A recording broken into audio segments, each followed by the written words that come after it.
Je devrais commencer l'homélie par une petite question que je suis certain dont vous connaissez la réponse. Selon vous, quel est le symbole de la foi chrétienne qui est le plus important? Il y a beaucoup de symboles dans la foi, mais celui qui est le plus important selon vous? Oui. Voilà, la croix. C'est pour ça qu'on célèbre aujourd'hui la fête de la croix glorieuse. Alors la croix, je dirais, c'est comme une médaille. Ça a deux facettes.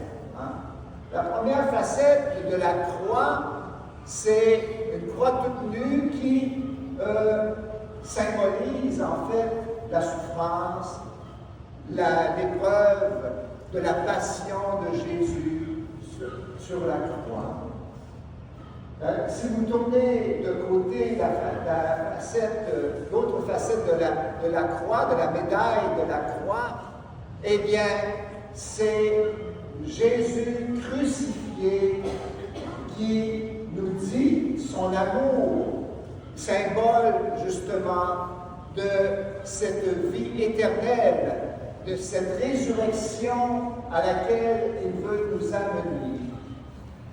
Et justement, bien, la différence entre ces deux facettes, c'est Jésus lui-même, cloué sur la croix, qui nous dit son amour infini, parce qu'il met en pratique sa parole qu'il avait prononcée juste avant, en disant « Il n'y a pas de plus grand amour que de donner sa vie pour ceux qu'on aime, pour ses amis. » Et c'est cela que représente Jésus crucifié. On est vraiment bénis, vous savez, ici à Saint-Marcel, d'avoir ce immense crucifix, qui est vraiment le symbole de l'amour qui nous sauve de la mort, du péché, et qui nous donne cette espérance de la vie éternelle, de la résurrection de Jésus.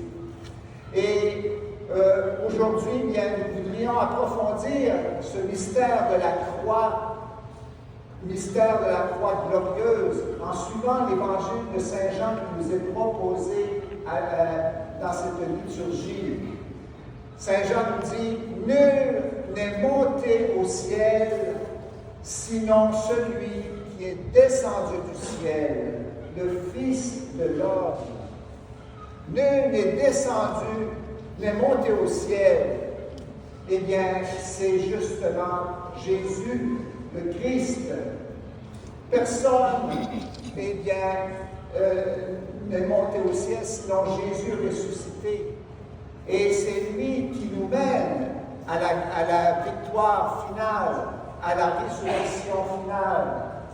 Nul n'est monté au ciel signifie que personne ne peut connaître le mystère de Dieu et le mystère de son amour, sinon en Jésus crucifié. Et nul, celui qui est descendu du ciel, bien justement, c'est Jésus, qui est Dieu. Et c'est cela que nous croyons. Jésus cloué sur la croix, ce n'est pas simplement un homme, c'est Dieu lui-même qui s'est fait homme et qui donne sa vie pour nous, par amour pour chacun de nous. Au fond, justement, la deuxième lecture de Saint Paul nous montre cette grande vérité que Dieu s'est fait l'un de nous. Il s'est dépouillé, comme nous dit Saint Paul.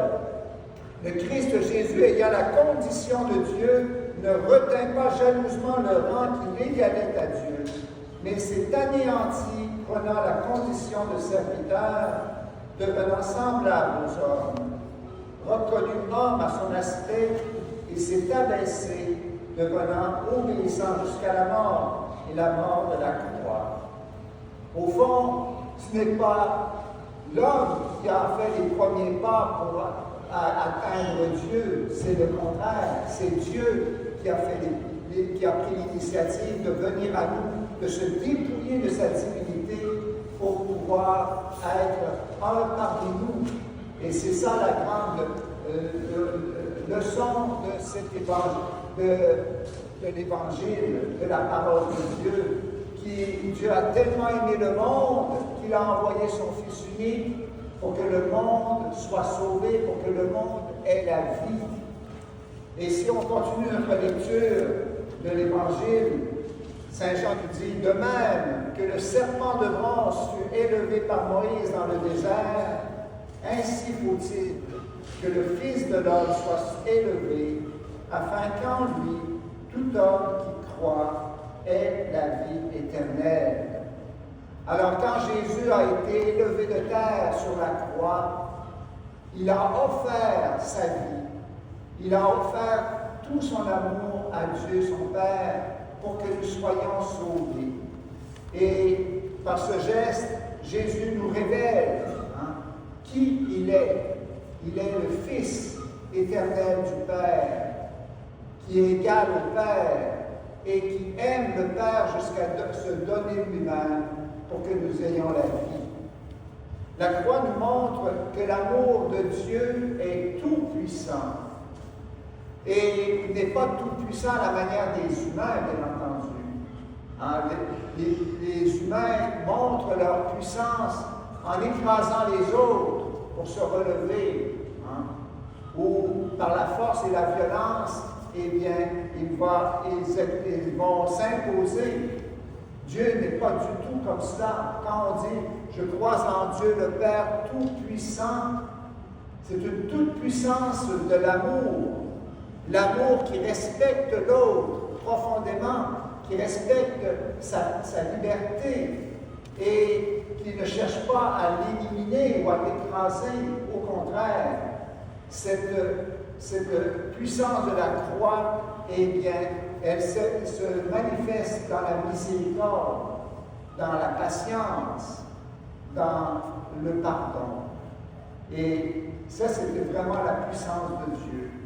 Et la croix, bien, c'est le plus grand signe de la victoire du bien sur le mal, de l'amour sur la haine, de la vie sur la mort. Pour que cela puisse se réaliser, il y a une condition, c'est que nous devons imiter Jésus. Comme nous dit Saint Paul, il a été obéissant jusqu'à la mort, et la mort sur une croix. Alors, c'est pas.